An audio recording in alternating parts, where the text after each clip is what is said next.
Hello, my dear students, and welcome to your favorite educational YouTube channel, English Wali Ma'am, or as most of you popularly know me as Educator Prerna.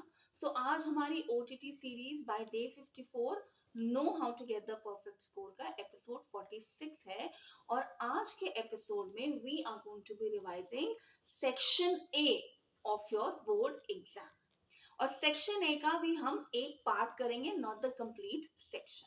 Okay, so हम सबको पता है जो हमारा section A of the paper है of our English exam, it consist of two passage. Alright, two kind of passages. And जो first passage है that's a descriptive passage और जो सेकंड पैसेज होता है that's a factual case based factual passage. So आज के episode में हम ये केस बेस्ड फैक्चुअल पैसेज जो होता है उसको अंडरस्टैंड करेंगे. And ma'am is going to, educator Prerna, your English वाली ma'am is going to share with you certain tips and tricks which will help you get a perfect score in case based factual passage. So case-based factual passage होता क्या है? It is basically a passage that consists of certain data describing a particular item. Alright? So वो कोई सर्वे हो सकता है, वो किसी की कोई ऑब्जर्वेशन हो सकती है, वो कोई पर्टिकुलर काइंड ऑफ डेटा हो सकता है जो different attributes of a particular item हमें बताता है. अब मैं बच्चों को हमेशा बोलती हूँ कि जो अब आपके रीडिंग पैसेजेस आ रहे हैं पिछले कुछ सालों से, they are not like they were a few years ago, जहाँ कहीं ना कहीं आपके पास डायरेक्ट आंसर होता था and you just had to read the passage and answer the questions. So इसीलिए जो फर्स्ट जो टिप्स एंड ट्रिक्स की हम बात कर रहे हैं उसमें जो पहली चीज जो आप सब बच्चों को ध्यान रखनी है, that never read the questions in the beginning. आप में से कई बच्चे ये मेजर ब्लंडर करते हो कि आपके पास जैसे ही पेपर आता है, आपने देखा सेक्शन ए है, आप क्या करते हो, पहले क्वेश्चंस पढ़ लेते हो, उसके बाद पैसेज को पढ़ते हो. अब इसमें प्रॉब्लम क्या आती है, जैसे कि मैम ने अभी आपको बताया that there are hardly any direct questions from the passage. Answer तो पैसेज में ही होता है बट जो क्वेश्चन है वो आपको घुमा के पूछा जाता है. तो जब आप पहले क्वेश्चन पढ़ लेते हो बेटा, उसमें क्या होता है कि आप पैसेज पढ़ते हो आंसर ढूंढने के लिए. ऑफ कोर्स हमारा गोल है सही आंसर ढूंढना, बट आज की डेट में जो आपके पास क्वेश्चंस आते हैं रीडिंग पैसेज में, बोर्ड एग्जाम में, इंग्लिश के बोर्ड एग्जाम में, उसमें आपकी पैसेज की अंडरस्टैंडिंग होनी बहुत ज्यादा जरूरी है. So read the passage first to understand it, not only to find the correct answers, क्योंकि एज आई सेड क्वेश्चन जो है वो घुमा के पूछा जाएगा. ऑलराइट, अब मेरे पास है आपका जो सैंपल पेपर आया है, इस साल का जो सैंपल पेपर आया है, that I have with me. So जितने बच्चे ये वीडियो वॉच कर रहे हैं बेटा, once you start watching the video, please ensure that उससे पहले आपने वीडियो ऑन किया, आपको पता कि केस बेस्ड फैक्चुअल पैसेज आज मैम डिस्कस करेंगी हमारे सैंपल पेपर से, तो आप लोग पहले इस पैसेज को एक बारी पढ़ लो. ऑलराइट, बिकॉज अगर मैं पूरा पैसेज पढ़ूंगी वीडियो इतना लंबा हो जाएगा. आप में से बहुत से बच्चे now that you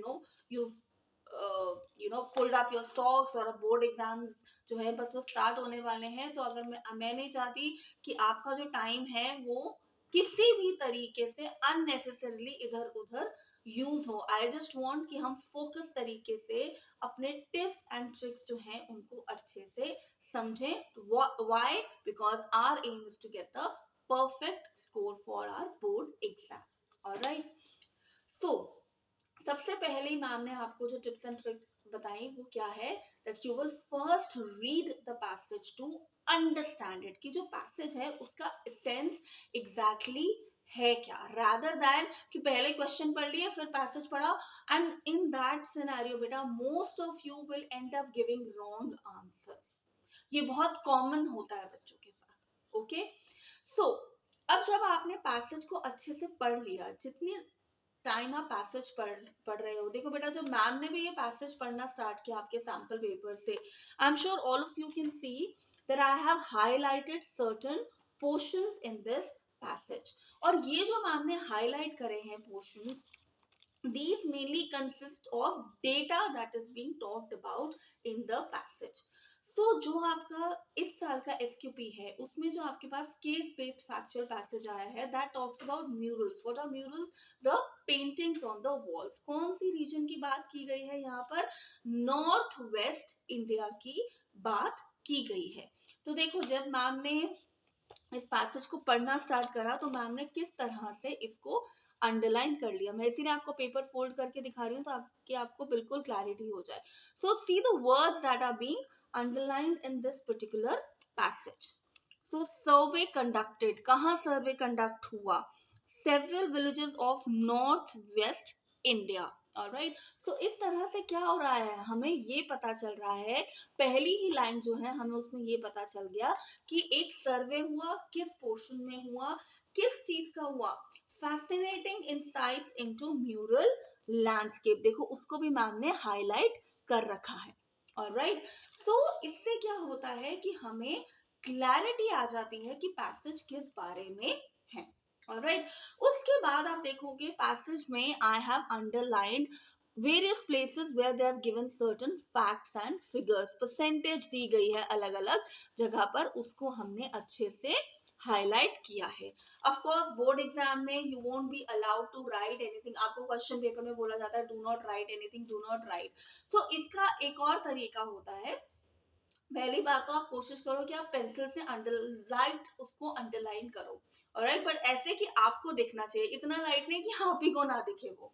alright. So once you have read the passage, you've underlined what all are important, what all is the important information given in the passage, then you move on to the questions.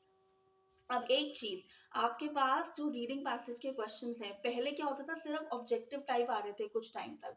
अब आपके पास subjective and objective का एक mixture आ रहा है. Combination of subjective and objective questions are being given for the reading passage, whether it's a descriptive passage और it's a case based factual passage. और 10 marks का ये पैसेज होता है. Alright. So let us move on to the questions of this particular passage. So पहला जो question है that is an MCQ. It says, what does the phrase fascinating insights by the writer in paragraph 1 tell us about their feelings? अच्छा, आप बहुत से बच्चे मेरे पास आए कि मैम सीबीएसई तो इस बार ही बहुत ज्यादा ट्विस्ट एंड टर्न करके क्वेश्चन पूछ रहा है रीडिंग पैसेज में, हम कैसे करेंगे मैम, हमें पैसेज ही नहीं समझ आया. तो बेटा सीबीएसई का भी जो एम होता है वो पता है क्या होता है? कि बच्चों का बहुत अच्छा स्कोर आए सारे बोर्ड एग्जाम में. तो सीबीएसई ने देखो अगर क्वेश्चन थोड़ा सा ट्विस्ट कर दिया तो सीबीएसई ने देखो कितना अच्छा काम करा है कि आपको आपकी हेल्प के लिए, आपका काम इजी बनाने के लिए आंसर करने में सीबीएसई ने आपको कई जगह आप देखोगे ये भी बताया कि पैराग्राफ कौन से पैराग्राफ से आपको आंसर ढूंढना है. ऑलराइट. तो सीबीएसई हमेशा बैलेंस्ड वे में चलती है, बहुत हाई लेवल नहीं होगा और बहुत लो लेवल नहीं होगा. सीबीएसई की यही सबसे बड़ी खासियत है कि हमेशा एक बैलेंस्ड वे में आपको क्वेश्चन पेपर मिलेगा. Alright. So it says fascinating insights in paragraph 1. तो पैराग्राफ 1 में पहले हमने ये वर्ड ढूंढा फैसिनेटिंग इनसाइट्स. ना कोइंसिडेंटली मैम ने इसको हाईलाइट भी कर रखा है. ऑलराइट. सो हमें ये पता करना है कि फैसिनेटिंग इनसाइट्स का मतलब क्या है, कि क्या जो राइटर है वो सरप्राइज है, क्या वो बोर हो गया या फ्रस्ट्रेट हो गया है. देखो जब भी आप वर्ड यूज करते हो फैसिनेटेड, तो आप बोर या फ्रस्ट्रेट तो नहीं हो सकते, तो ऑप्शन बी तो वैसे कट गया. उसके बाद क्या उसका इंटरेस्ट या एंथुजियाज्म दिख रहा है, ये भी हो सकता है, या फिर disappointment. So if you find something fascinating it can not disappoint you. इसको बेटा जब आप एग्जाम्स देते हो जैसे आईएलटीएस और टोफल, ऐसे एग्जाम्स देते हो हायर लेवल के, going when you have to go abroad and you have to give these exam of IELTS and various other. IELTS नहीं होता, आयल्स का एग्जाम होता है, बहुत से बच्चे उसको आइलेट्स बोलते हैं, इट्स आयल्स. ऑलराइट. सो उसमें भी ये टेक्निक हम यूज करते हैं रीडिंग सेक्शन में, which is called as process of elimination. तो ये थर्ड मैम आपको ट्रिक बता रही है, प्रोसेस ऑफ एलिमिनेशन. जब भी आपके पास पैसेज में कोई एमसीक्यू होगा ऑलराइट, तो आपको समझ आ जाएगा कि कोई कुछ ऑप्शंस ऐसी होंगी जिसको आपको बिल्कुल एलिमिनेट कर देना है, बिकॉज फॉर श्योर वो आंसर नहीं हो सकती, ऑलराइट, बट वो आपको कैसे श्योर होगा, जब आपने पैसेज को अच्छे से पढ़ा है पहले, ऑलराइट। तो यहाँ पर जो आंसर है वो है option C, is interest, is indicating interest and enthusiasm. कैसे? Because he says that these are fascinating insights, so obviously वो सरप्राइज नहीं है। फैसिनेट, कोई चीज आपको जो फैसिनेट करती है, वो आपको इंटरेस्ट आता है उस चीज में, वो आपको चीज अपनी तरफ अट्रैक्ट करती है। सो इट इज क्लियर कि जो राइटर है उसके लिए वो फैसिनेटिंग इनसाइट का मतलब है he is showing interest and enthusiasm. Alright. Second question, assertion reasoning based. अब बेटा ये जो assertion reasoning based question होता है, ये आपके पास कुछ और सब्जेक्ट्स में भी आता है, ऐसे सोशल साइंस में आता है, या तो ये स्टेटमेंट 1 स्टेटमेंट 2 के फॉर्म में आता है, science, in other subjects also you get assertion reasoning based question. So assertion reasoning based question की क्या ट्रिक है? ऑलराइट, सो मैं आपको रीडिंग पैसेज की भी ट्रिक बता रही हूँ और असर्शन रीजनिंग की भी। असर्शन रीजनिंग में आपके पास 4 ऑप्शंस होते हैं, that both A and R are correct and R is the correct explanation of A. उसके बाद होता है A and R are correct but A R is not the correct explanation of A, alright. Third होता है A is true but R is false, and fourth होता है A is false but R is true, alright. बहुत clear statements होती है। तो अब इसकी क्या ट्रिक होती है? जब भी आपके पास असर्शन रीजनिंग बेस्ड क्वेश्चन आएगा किसी भी सब्जेक्ट में, तो पहले तो आपको ये देखना है कि ये जो दोनों स्टेटमेंट्स दी गई हैं, क्या ये फैक्चुअली करेक्ट हैं?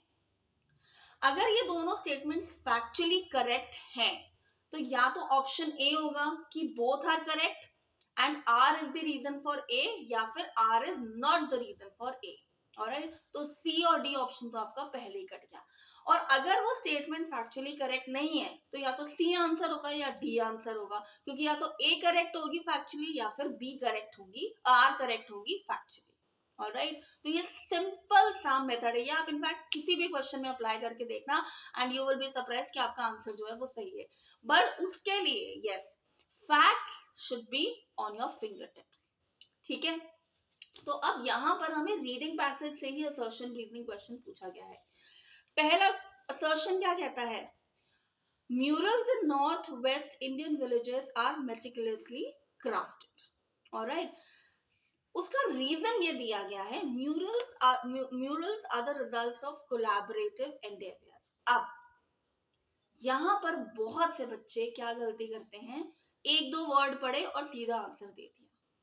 अब देखो, ये मेटिकुलसली क्राफ्टेड, इस वर्ड को हम पैसेज में ढूंढते हैं।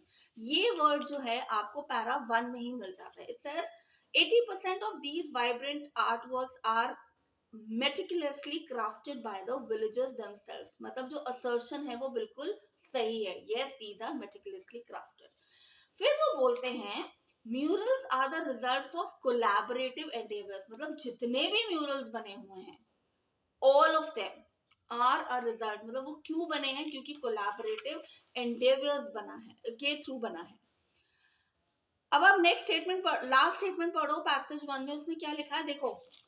That's why I said na, you keep on highlighting the figures given. What does it say? It clearly says 15% of the murals stems from collaborative endeavors तो है between villagers and local और visiting artists, लेकिन कितना percentage दिया गया है?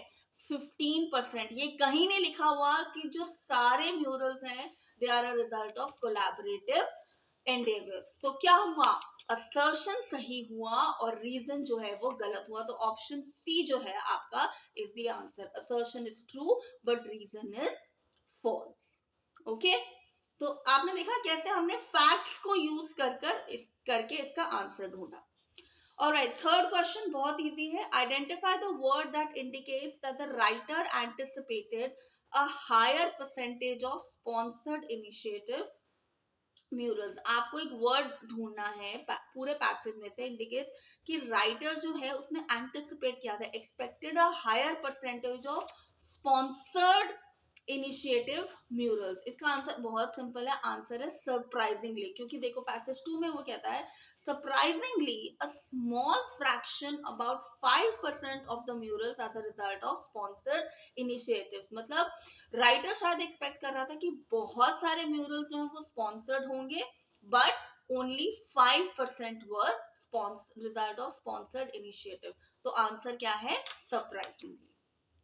उसके बाद, how do the murals in northwest Indian villages contribute to community engagement and awareness? So for this, if you come to passage 3 और 4, तो इसमें यहाँ पर आपको बेटा ओवरऑल जो जिस्ट है पैसेज की, उसमें आपको समझ आएगा कि किस तरह से social messages, community culture, tradition, इन सब को डिपिक्ट किया जाता है through these mural. So you need to frame your answer in a proper sentence.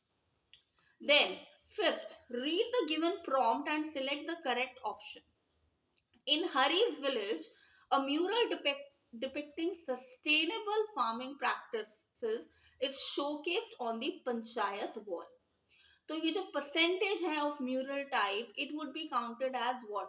26%, 19% या 55%. अब देखो क्या है, हमने जो पैसेज को पढ़ा तो हमने ये सारी परसेंटेजेस जो थी इनको अच्छे से क्या किया था, हमने अच्छे से हाईलाइट किया था.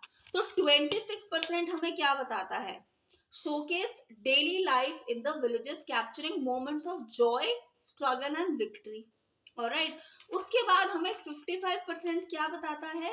55% जो म्यूरल्स है वो उसमें हमें क्या बताता है? Depict scenes from mythology and folklore. Alright. और 19% जो है वो हमें क्या बताता है?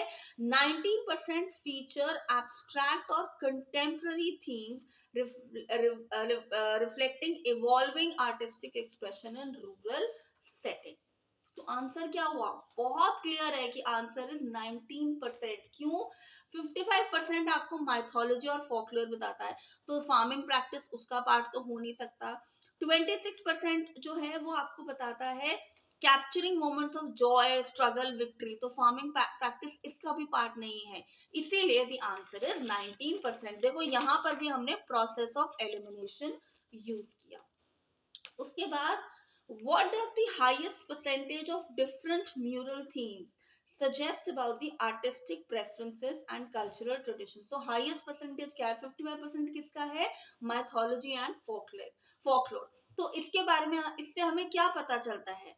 That deep rooted connection with the culture of the region. All right. Again, you have to frame this in a proper manner. Okay. Complete the sentence suitably. The significant presence of murals on the exterior wall of residential houses highlight. तो जब आप para 4 पे आते हो यहाँ पर, तो आप देखोगे that it says about the second sentence in para 4, it says around 27% adorn the exterior walls of the residential house. तो अब यहाँ पर देखो, इसका आंसर आपको पैसेज में नहीं मिलेगा, यहाँ पर आपको एक लॉजिकल आर्ग्यूमेंट देना पड़ेगा कि जो वॉल्स हैं, घरों की जो वॉल्स हैं, उनके बाहर ये म्यूरल्स क्यों हैं? adorn the walls for decorative purposes. All right. It could also be, to again to preserve culture also, or it could be to depict everyday life, household को depict करना हो. So कोई भी एक logical argument यहाँ पर आपको देना पड़ेगा, and I'm emphasizing on the word logical. All right. Then the second last question, complete the following with a suitable reason. The most likely reason the most likely reason the writer believes that a mural can serve as an educational tool because it can. जो murals हैं वो एक educational tool की तरह कैसे use होता है? Murals क्या है? Paintings है ना, pictures हैं. So as we say, a picture speaks 1,000 words.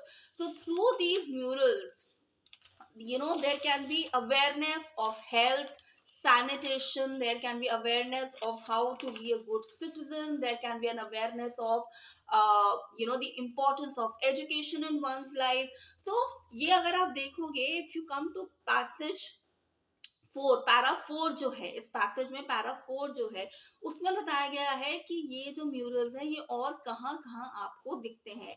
Schools के बिल्डिंग्स में दिखते हैं, अदर इंस्टीट्यूशनल बिल्डिंग्स में देखते हैं, देन जो कम्युनिटी सेंटर्स है वहां पर आपको दिख जाएंगे, जो हेल्थ सैनिटेशन के सेंटर्स हैं। तो जो बेसिक लाइफ का कंडक्ट है, alright, related to your health, related to your conduct as a human being, ये सब जो है ये म्यूरल्स के थ्रू भी it can be depicted and it can be conveyed. Alright, then last question in the context of the last paragraph. देखो फिर से सीबीएसई ने आपको बता दिया कि आपको लास्ट पैरा से आंसर ढूंढना है। Describe the significance of comparing various parameters such as demographic patterns, subject matter techniques, community engagement, and impact in understanding the mural landscape in Northwest Indian villages। तो क्वेश्चन में आपको पूछा गया है कि ये जो वेरियस फैक्टर्स हैं इनको क्यों, ये जो वेरियस पैरामीटर्स हैं इनको क्यों कंसिडर किया जाता है when you are studying about mural landscape. क्यों? क्योंकि उससे आप अलग अलग ट्रेडिशन को समझ सकते हो, उससे आप अलग अलग थीम्स को समझ सकते हो, you can assess different themes, and of course what is the impact of these murals in the development of the community as a whole।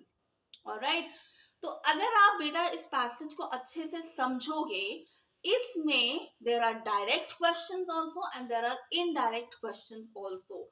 Answers passage के अंदर ही हैं, but just that you need to pay undivided attention when you are reading the passage, और उसके बाद आप questions को पढ़ोगे and if needed you will again read the passage. और एक और ट्रिक जो मैं बच्चों को जनरली बोलती हूँ पैसेज के लिए, दैट इज जब भी आपको क्वेश्चन दिखे उसमें कीवर्ड्स आपको दिख जाएंगे, वो कीवर्ड पैसेज में होगा। Alright, so read 3 lines above and 3 lines below and you will surely find the answer। तो हमने आज क्या क्या टिप्स एंड ट्रिक्स समझी। सबसे पहले हमें क्या करना है, we should only read the passage first. सबसे पहले हमने पैसेज पढ़ना है, क्वेश्चंस नहीं पढ़ने हैं। उसके बाद हमने क्या समझा, that we need to keep on underlining, the next trick है वो क्या, we need to keep on underlining all the important data given in the passage. Alright, third हमने असर्शन एंड रीजनिंग से रिलेटेड ट्रिक को समझा।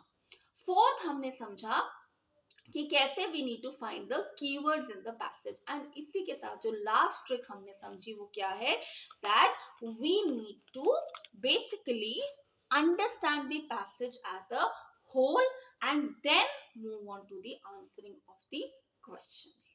Alright, so I hope अब आप सबको क्लैरिटी आ गई है। बेटा सीबीएसई academics.in पे जाओ, सैंपल पेपर तो मैम ने आपको सॉल्व करा दिया, बट आपके पास क्वेश्चन बैंक भरा हुआ है सीबीएसई पे। मैं अभी भी आई एम श्योर आप कुछ सैंपल पेपर कर रहे होंगे, इंग्लिश के भी आपने स्टार्ट कर दिए होंगे, जो हमने केजीएफ मेथड समझा था, राइट, कि हमें क्या करना, हमें सैंपल पेपर्स प्रैक्टिस करने हैं। तो आपके पास एडिशनल सीबीएसई academics.in पे जाओ, वहां पर क्वेश्चन बैंक का टैब होगा, उसमें एक ड्रॉप डाउन मेन्यू आएगा, उसमें एडिशनल प्रैक्टिस क्वेश्चन पेपर आएगा, उस पर क्लिक करो और इंग्लिश लैंग्वेज एंड लिटरेचर के क्वेश्चन पेपर्स को डाउनलोड करो, सैंपल पेपर्स को डाउनलोड करो, उनको सॉल्व करो पहले ऑनेस्टली, और मार्किंग स्कीम से अपने आंसर्स चेक करो। All right, so I will see you all in the next episode. Till then, wishing all my students the very best. Thank you.